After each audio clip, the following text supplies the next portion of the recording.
If you start abusing these things, I'm like, it's ultimately going to ruin your hormones. And he might not grasp that. And I'm like, listen, this is going to affect you your whole life.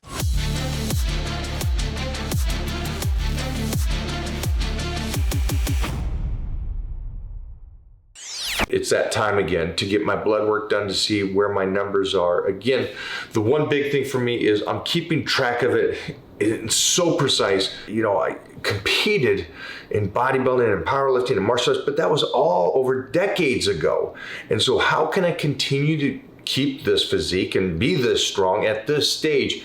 And so that is by optimizing my health with Titan Medical. It all stems from one thing: your blood work, what's going on inside of you. And that's the main thing that I'm focused about, is see how I can continue to not just be in the game. I don't want to be that guy. I don't want to be a weekend warrior. I don't want to say you got a dad bod. I want to be the pinnacle of the health and fitness industry decades after I competed. And I've always said this too. You got so many of these guys that were with me in the 80s and 90s, and they keep putting the pictures up from the 80s and 90s. I don't want to be that guy. I like the fact that I can still put up pictures of me today, even though I won the universe back in the 90s. That's the goal for me. I don't know what your goal is, but I can tell you this. I know you want to live, and I know you want to live your best life. And that starts with blood work. Over at Titan Medical, start today. This is the Mike O'Hearn Show. Happy Friday, everybody. We are here at Generation Iron. Well, technically, we're appearing there, but I'm at the Titan Castle. And today, I would like to, I hate talking about this stuff. I hate talking about the negative side of fitness. And I don't think it's the negative side of fitness. I think it's the negative side of having the ability to use something and then abusing it. And I've talked about this in the past. I've talked about how with some incredible people on this, attorneys and people that are at the peak of the industry of doctors, athletes, and lawyers. The use of enhancement drugs in a negative light compared to a positive light. And you guys know my history of, since day one, I started this, and you can go back to the early magazines in the 80s where I talk about, I would like to do this for a lifetime. And there was never the Mike O'Hearn saying, I want to win no matter what, and I don't care about tomorrow. It was always the other way around. And I think I was lucky enough to be a big kid, yes, and a monster of a child. So I didn't have that want to be a giant in the sense of bodybuilding. I was always an athlete first and foremost, and I think that helped me a lot to understand that this is a big marathon. This is not a sprint. So that being said, I'm one of many that have done that. There's a lot of people out there that have done health and fitness in a great light, and there's a lot that have pushed it to a limit and suffered the consequences. And so today I'm going to bring in former Miss Universe, IFBB Pro, and the editor-in-chief of Muscle Fitness, Hers, Mona Muresan, talk about one aspect. Get in here. And then I'm going to also bring in somebody that is helping society and trying to, I guess you would say, and I'm trying to help the company as well, trying to clean up whatever negativity there is with HRT or TRT companies. Because again, like anybody, you can go to a doctor and the doctor's just going to ship you through. So in every aspect of life, there's the ones that are just there to make a buck. But it's something cool about Titan Medical is that they're there to actually help the individual, be healthy for a lifetime. And so let's bring on Big Johnny. Hi, Johnny. Hi, how you guys doing? Good, man. Good. And I hate going down this route, but I think it's an important thing for me to put on my show on how you could try to minimize the damage and the mindset behind moving forward with your health and fitness, and maybe using that get out of jail card in the sense of the TRT at a later time in life. And I know that a lot of old school guys like me have all said that. It's like, don't do that when you're young. If anything, save that to when you could be young again when you're old. Mm-hmm. And so I'd love you to kind of talk about how when you first started the company, how you kind of tried to push away the guys that came in just going, hey, let me get this stuff, to where it's like, no, I'm not, that's not this company. Or you're just outside of your visual, because you've been in the gym too. You've been there, you've seen this stuff. Yes. So kind of give us your outlook on this. Sure. So, I mean, I'm a big proponent of HRT, TRT, or any preventive aging therapy or medication out there when people need it, right? Not when they don't need it. So when I hear about 16-year-olds, 18-year-olds, 20-year-olds taking massive amounts of anabolic steroids or SARMs or anything that could be damaging to their natural production of their hormones, then I think that's a problem, right? And I always try to educate those guys. And I understand, where we're at as far as an environment, as far as instant gratification. Everybody wants instant gratification. And I think even when we were younger, when I was, because I wasn't blessed with your genetics and your good looks like that. But at that point, for me, I always wanted to get bigger. So, I was an athlete, and, I never wanted to do any steroids or anything like that. I always believed in being natural when I was in that age group. And I always looked to the bigger guys, and I said, hey, listen, what do I need to do? And some of those guys would be like, hey, listen, you need to eat, your chicken, your broccoli, you need to be sleeping and training and getting those essentials in. And I think that's the most common response that it used to be back in the day. Right. And to the effect of now you need to start taking this to get where you want to go. And I've always said, like, do the right things, play your genetics to as long as you possibly can, right? Blood test, see where your numbers are at. If you need help in those areas, that's one thing. But if you're okay in those areas, then you are slacking in areas where you really need to sharpen up, per se. So you're not training hard enough. You're not eating enough food. I mean, there's different things and effects that some of these guys need to do. So, for me, even in the beginning, we were in it for the marathon. We weren't in it for the sprint, like you said. And we wanted to be around for a long time. I've learned a lot over the 4 decades of health and fitness and being in the trenches with the greatest in the world. And one of those things I've learned a lot more about and how to build better muscle is nutrition and how it has changed over the decades. And that's why I have the Titan meal plan for you guys out there that are confused about nutrition. I'm going to set you straight. Get a hold of me today. The link will be in the comments down below for you guys. Everybody, get over to the Titan meal plan, and I'll see you in the Titan crew, where I will fine tune any difficulties that you're having. Am I right to understand that the ultimate goal for you as a youngster was to play pro baseball? Absolutely. Okay. And then it got a bit derailed at a time, or like anybody, it's like, it's hard to get there. Yeah. But you still didn't move away from how you eat and how you train. And that's your recommendation to individuals and kids when they come up and try to talk to you? I mean, I think that they need to get those things mastered for sure. I think they need to work on those things if they're not doing those things, because I think it's essential all through your life. Whether, you're 30, 40, 10, 15 years old, 20 years old, you need to be training and eating properly. I mean, you're not really going to get your best result unless you do these things. And I'm not saying go hardcore every single day. You don't have to do that, because it'll drive somebody crazy unless they're that determined or they have a goal that they're trying to reach in that time. Right. Okay. So you're a perfect example of what I'm saying here. But, as a younger kid, this might be hard for their head to wrap around. If they can get an easy, an easy go, basically, like they can just skip some of these different things. They think, well, I'll just take this risk and do this. Right. And, when you're younger, you have the Superman mentality, like nothing's going to hurt me. I'm not going to die, until you really get racked up. And then you're like, oh man, then that's that humble pie. And that reality hits you smack dab in the face. So, at that point, like, if you be smart, you do the right things now, later on, you will benefit from that tremendously. If you damage yourself, if you abuse yourself all the way through when you're younger, when you get older, you think it's going to get better. No, it's not going to.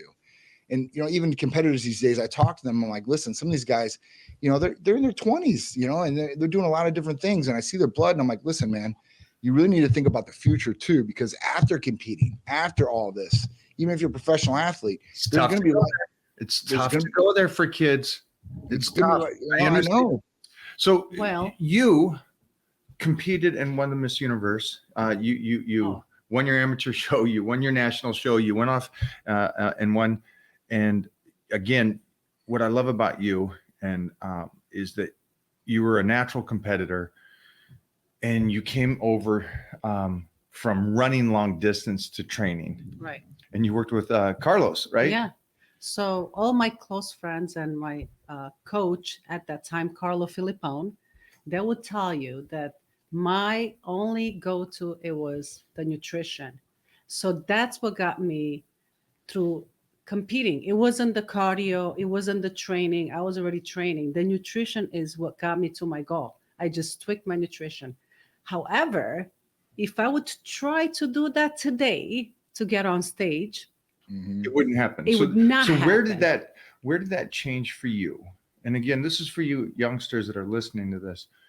I fully understand in all aspects of life, it is hard to become a pro football player, the top of the line of MMA, which we're going to go into in a second, in any sport, or it's hard to get into the pinnacle of fitness mhm, without that physique. But again, would you win the universe today if you competed? no. And you're in better shape now than when you won it. I would not, and I tell you why. Okay, a couple of reasons. One is, have you seen those girls on stage? It's I a mean, different world now. They got like, they It's chemical look, warfare, man. yeah. The bikini girls, I wouldn't be able to No. compete with. I mean, No. this is insane. I know. Their bodies are absolutely at a different level. Okay, Mhm. that's one. Okay, the other thing, if you think about it, back 25 years ago, let's say 20 years ago, you've been Which seems like a long time ago, I but that know. was only 2000, right? Yeah. It is 99. Yeah. When you went to the gym, we didn't have as many women in the gym as today. You walk in, it's more women True. than men. Yeah. It's absolutely insane. And it's not like I love that. I absolutely love that everybody it becomes, to eat healthier, to train more, Mhm. to be healthier. Mhm. But I tell you what, it's a different level of the competition now than what it was when I competed. So who did you use for the magazines when you were the chief editor of the magazine? Who did you pull in? You pulled in the champions, yes? Yeah. But think about it, like, back then, Nicole Wilkins, Aaron Stern, these girls, they looked absolutely Very amazing. pleasing, And very, pleasing. yeah, Yeah. they looked like someone that if the little girls would see, they say, I Right. want to look like her. Right. They looked toned. They looked, it's beauty They still- pageant. They still look feminine. Yeah, feminine. They had that feminine look. Yeah. Yeah, and now when you go to these competitions, the girls are so big and they're like so hard. Little girls don't want to look like that. I have many girls that are like, oh, you competing? Don't ever look like those girls. I say, I competed. Like Right. I've done it. It just Right. was a different level of the look. They changed their looks completely. And How fast, just the same thing. How fast did Classic change? Quick. Danny Real Hester quick. won Oh, the first. Yes. His body is an art piece. Yeah. Michelangelo could not make a body prettier than that. Right. It switched, and like C-Bomb is a big separated human, and I agree with some of the discussions they've had about it. I think if he went to open bodybuilding, Mm-hmm. won that. Mm-hmm. Now, the opinion of people here going, well, he couldn't beat these guys. What I'm saying is, visually, society would want that to be the champion. Now, would the 9 judges go with that? Probably not. The judges would go with the bigger monster, Right. the 300. Mass monster. Yeah. I think C-Bomb should win because of it's the same concept of Frank Zane winning or Arnold winning. Yeah. Yeah. Mhm. Art piece. It was pleasing. Not saying that other guys aren't, but I think that would set it up in a more healthy light. I agree. So we just finished one movie. It turned out great. I am loving it. I love the dailies that we see. On to the next project. You finish, you keep going, you keep trying to go. That's, I guess, a better way to say it. And this next movie that I have booked, this is going to take all of me. This is going to take slice to the bone, all the character development, but also I need to be able to move and grow and keep that strength through this process. You'll understand why that is after you see the movie, but keeping the strength is key when you're dieting. And so I'm going to show you how to do that on Power Bodybuilding. You guys have a great day, and I'll see you over there. I wouldn't compete today. I wouldn't change the art piece that we've been working on a healthy way to get where we are. I wouldn't change that. I don't care what the judges We're still talking want. about doing it to be the champion. So how do you talk to the kids? Because let's jump over to the MMA, not the MMA. He was a boxing kid that I sent you. Mm-hmm. Garcia, is that correct? Mm-hmm. Garcia got Ryan Garcia, and it was a SARMs. Is that right? Yep. It was Austrian. Yep. So explain first of all what that is. Sure. So Austrian is a SARM, and a SARM is a select androgen receptor modulator. Now, what a SARM is supposed to do is supposed to give you all the androgenic effects without getting a conversion to estrogen. So it's supposed to be the more viable substitute instead of taking testosterone per se. So it's supposed to be good for you. It's supposed to work better as far as hormone wise and not convert into other hormones like estrogen. So not aromatizing. Now, here's the big fact about it. So pharmaceutical companies are the ones that start developing this for research. And this is not an FDA approved drug or anything like that. And at that point, what happens is that it's an oral form, right? And they take this oral form. Now it will make them stronger. They might gain a little muscle, a little bit of weight. But what happens afterwards? What happens afterwards is it completely shuts down your natural production of testosterone. So you're crashing like you took testosterone. And then you're getting all the negative side effects that come along with that. And now you're screwed. So you have to do some sort of post-cycle therapy or some sort of add-back therapy to even get your natural production started kicking back on. And the problem is test for this also. Absolutely. Test for this. So Ryan Garcia, I see his blood test and it did come back. Now it's back and forth, but it said it's lower than what they can even account for on his blood levels. Wow. So it's interesting, right? At this point, I mean, just the speculation back and forth of what he's saying and what they're saying. And they haven't really finally came out with a final ruling on this either. So at that point, I'm interested to see where it comes. Let's bypass that. But the fact that he was taking something, and I've heard of SARMs for quite a while, and I didn't really look into it because it wasn't something that interests me. But now this seems like there is research that they are, like we've talked about in the past, not the greatest thing for you. And definitely not. Definitely not. So let's jump back to the factor of and I remember being a kid and I wanted to win. And like yourself, you wanted to go pro baseball. I don't know what the ultimate goal for you was when it came to fitness, but I think you taking over the magazine gave you a good outlook. It did. And then I got lucky, and Jeff just saw the picture yesterday of the actual photo shoot where Joe Weider gave me his talk that I've talked about. And at the photo shoot was five Mr. Olympias after the Olympia, and we were all shooting. But the conversation there triggered something in me to go that different route because I was a unique cat in the late 80s. How do we talk to the guys out there, the kids out there that are saying these influencers? Listen, a lot of those guys in Classic are young.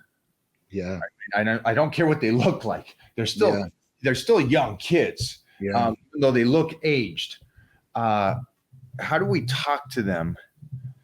And I love Noel said the other day that there's millions of people following all of us and stuff, and we could influence them in a positive light. So how do we do that for these kids that want to be champions, that want to be the next C-bum or all that? How do we talk to these kids? How do you talk to your kid about saying, hey, don't go this route? Yeah, I mean, so at that point, like, it's just funny because, some of Peter's friends know what we do, that we're on the baseball team and stuff like that. And they tease Peter like, hey, listen, go grab some of your dad's stuff because we want to utilize this stuff. Right? We know he's on testosterone. We're joking about it because we joke about it 24/7. Yeah, so I was laughing about it, but you know, what I tell Peter is, I'm like, listen, I'm like, if you start abusing these things, I'm like, it's ultimately going to ruin your hormones. And he might not grasp that. And I'm like, listen, I'm like, this is going to affect you your whole life. And some kids really don't understand that until they go through it and they want to learn the hard lesson. But I mean, for me, I try to be honest with them. I'm like, listen, I'm like, this is something that I take for sure, 100%. I never want to lie to them. And I'm like, I didn't start taking this until I was like 29, 30 years old because I needed it. And at that point, like I always wanted to go my life to see what I could possibly do. And I was always against steroids as a younger person until I really understood when I needed them, that this was going to be beneficial for me and not a negative thing. And I didn't want to cheat either. Right. Obviously, back then, or still now, you can't take testosterone or anything like that. And some of the professional sports, if you get, you know, letters and stuff like that, you can. But in college, you're not doing that stuff. So in high school, you shouldn't be doing it either. And it's just a big problem. I mean, it's really hard, I guess. I mean, you know, you can tell them, but you don't want to lecture a kid either. But at that point, you know, like other kids listen to me more than my kid does, if that makes any sense, right? Yes. No, it does. And listen, I'm going to have that talk with my son one day. I'm going to be, I think, moderately lucky that he's a metahuman, so he might be a huge kid already. So he won't have that Napoleon complex. But here's my worry. My worry is this: when you are a kid and you're growing at that stage, you are growing better than anybody in their mid-20s on stuff. When you're that 14 to 20-year-old kid, you are growing so much, you don't need the extra. Absolutely. And again, like you said, master nutrition, master discipline. Yeah. Discipline and consistency. I know those suck. Those words suck because it doesn't mean you're going to be a champion tomorrow. But if you can master discipline, it's going to make you consistent, which will show you what your possibility is. Absolutely. And then if you decide later in life that this is something you want to do, then just do it through somebody like Titan Medical. But is I'm telling you, kids, be patient. I know your idols out there are massive and jacked and say that it's okay to do this and walk down that road.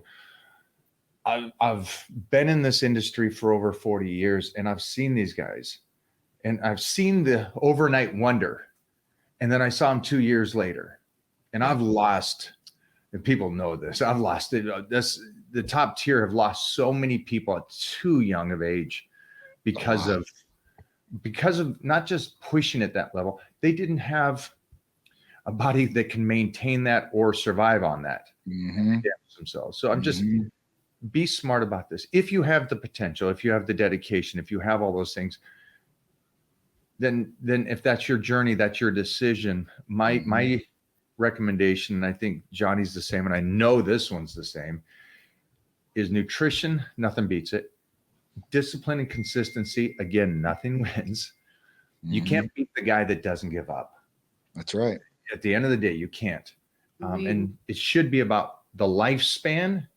And I was just talking to, or somebody put up a video of us about somebody that's surviving, not thriving. Right. And it's like, there's a difference. Absolutely. There really is a difference.